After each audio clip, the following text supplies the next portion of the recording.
సాలగ్రామం విష్ణు ప్రతీకమైనవి. సాక్షాత్తు శ్రీ మహావిష్ణువు యొక్క రూపం అని దేవీ భాగవతంలో చెప్పబడింది. విశిష్ట ప్రాముఖ్యం కలిగిన ఈ శిలా విశేషము గండకీ నదీ తీరంలో లభిస్తాయి. అసలు సాలగ్రామాలు ఎలా ఏర్పడ్డాయి? పూర్వం జలంధరుడు అనే రాక్షసుడు ముల్లోకాలని పీడించేవాడు.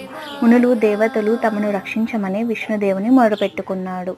జలంధరుని భార్య బృందాదేవి చేసే పూజల వల్ల శివుడు కూడా అతన్ని ఏమీ చేయలేకపోయారు.